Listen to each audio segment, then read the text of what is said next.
Singapore is exploring how its young aquaculture sector can benefit from deeper and wider collaboration between the government and industry. It's also looking at the role legislation should play in setting standards and levelling the playing field.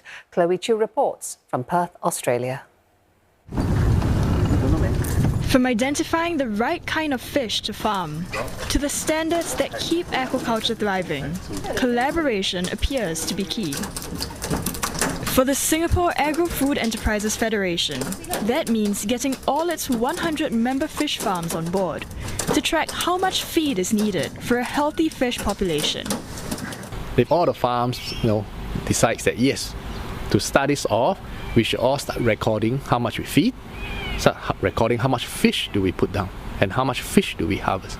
I think that is a very quick and a sure step forward.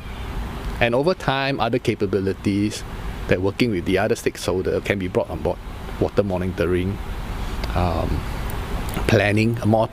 deliberate planning about kind of fish that you want to grow. It's a hint at the gargantuan amount of collaboration required to advance Singapore's developing fish farming sector.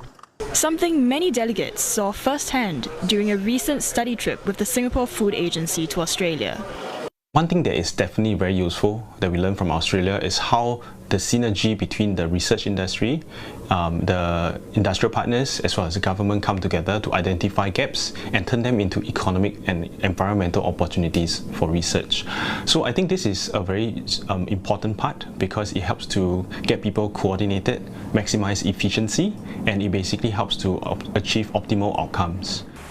More than situating industries close to universities and research institutes, he says Singapore needs a very active network to identify gaps in areas to work together and enable the kind of synergy seen in Australia's $2.5 billion industry. A large majority of aquaculture-related initiatives in Australia involve collaboration between the government, schools and local farms. For instance, collecting data to monitor water conditions or restoring ecosystems through the planting of seagrass.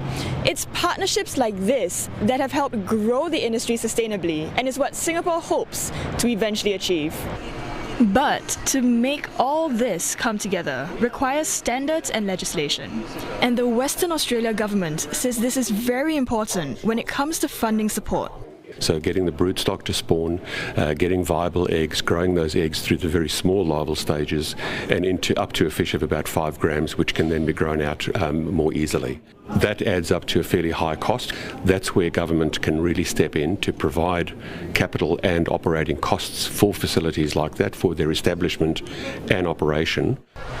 Australia says that mandates around production caps and water quality monitoring also help farmers keep to sustainable practices. We make sure that we've got a lot of regulation focused predominantly on environmental sustainability, and we have different techniques for making sure that the measurements are taken that should be taken, and that the operators who have the aquaculture licenses do undertake the measurements that they're meant to do. Delegates concur that it's about ensuring clean and efficient operations to keep the products safe for the table and the sector viable in the long run. Chloe Chu, CNA, Perth.